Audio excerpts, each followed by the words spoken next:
theme of Wizball is quite unique. It's a horizontal scrolling game which involves navigating around landscape and shooting at sprites.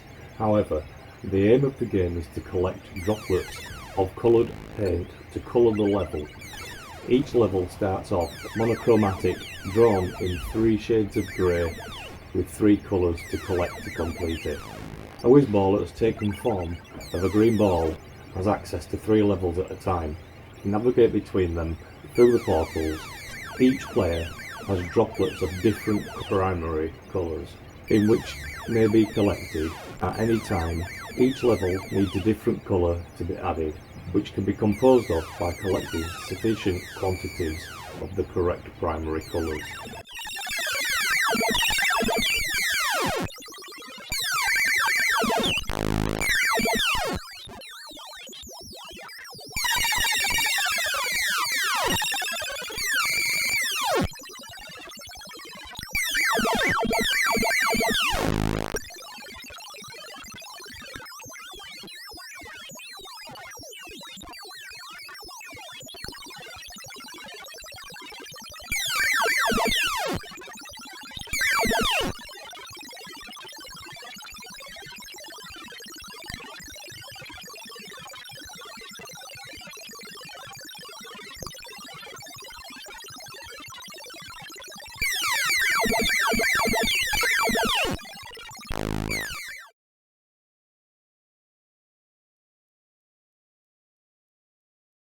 Parallax, published by Mindscape on the Commodore 64 by Sensible Soccer and also released in 1987. The entire world is in grip of a computer known simply as the Big One. Its code is far too complex for you to crack, so you must find scientists, drug them, bring them back to the Big One. Each will be able to unlock one letter. Simply finding these scientists is the hard part. The Big One has alien patrol in its base, and they're more than capable of ganging up on you. In essential, Parallax is a top-view, multi-direction scrolling shoot-'em-up. Improved weaponry and shield recharges can be bought at these machines. Can you think of a way of getting money from a drug scientist? Can you duck under the layers of the surface? But so can the aliens, so action can take place here too. You can also get out of your ship and patrol the area on foot. The game Parallax scrolling routine inspired the title, and it also has 11 minutes of intro music.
Three years after the release of R.B.I. Baseball, commonly regarded as the best baseball game ever made.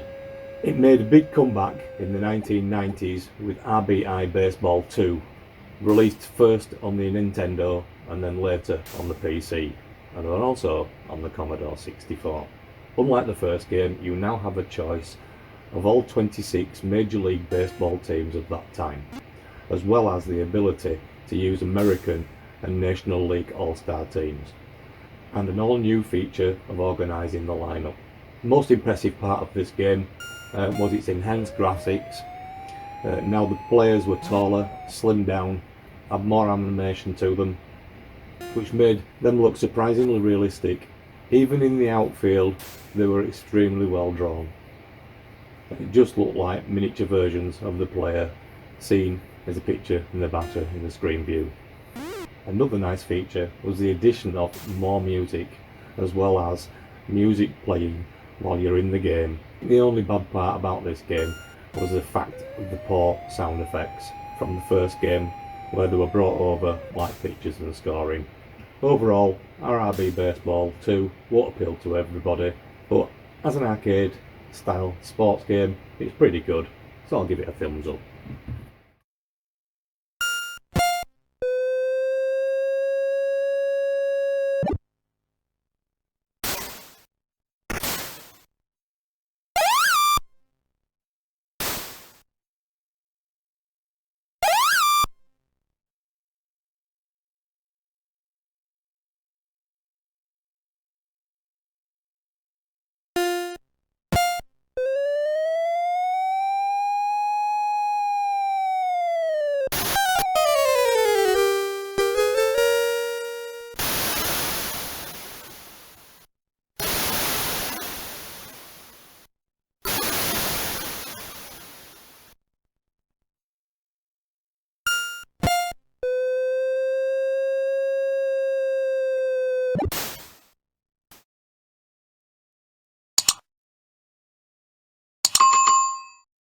Super Space Invaders, a PC conversion of Taito of 1990 arcade game Super Space Invaders. As you would expect, it's a classic shoot 'em up, you all know, updated with lots of different extra weapons, various background graphics, and cooperative two-player mode, and fun bonus level called the Cattle Mutilation. It's decent, although as usual the great music of the arcade original is absent, considerably lowering the atmosphere factor. Fans of the original Space Invaders will have lots of fun with this.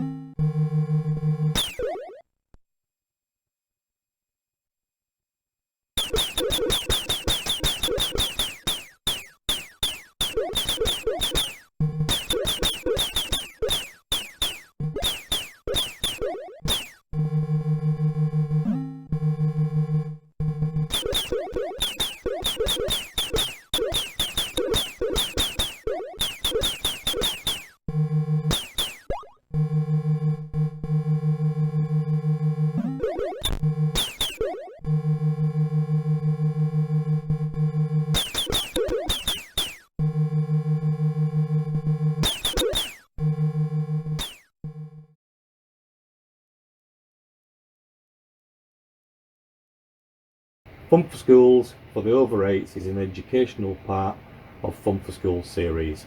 With this version aimed at the over 8s, parents can choose a difficult level for each game and also enter their own words to use. There are 8 activities for the child to play, and these consist of build a bridge, unicorn, logic doors, souvenirs, code boxes, mystery machine, and escape. It's a great little game for the younger generation to start using the 8-bit systems.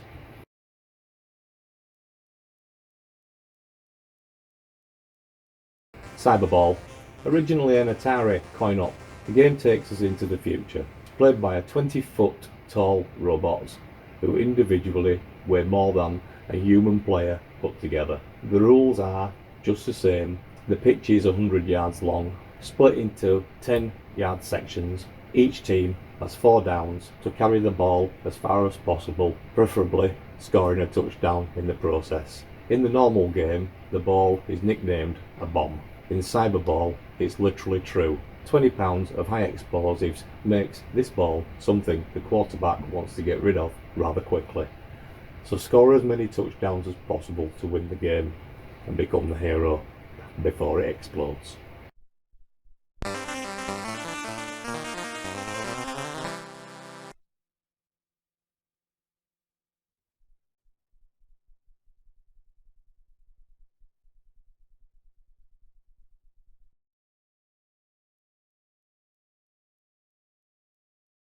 WWF WrestleMania is a wrestling game with arcade elements, which uses the World Wrestling Federation license. The player can control one of 3 available wrestlers: Hulk Hogan, the Ultimate Warrior, or the British Bulldog. The player either participates in practice matches against the hopeful misnamed Mr. Perfect, or in a sequence of 5 matches to win the WrestleMania belt. The opponent will have different special moves. Watch out for the Warlord's Full Nelson and Sergeant Slaughter's Camel Clutch.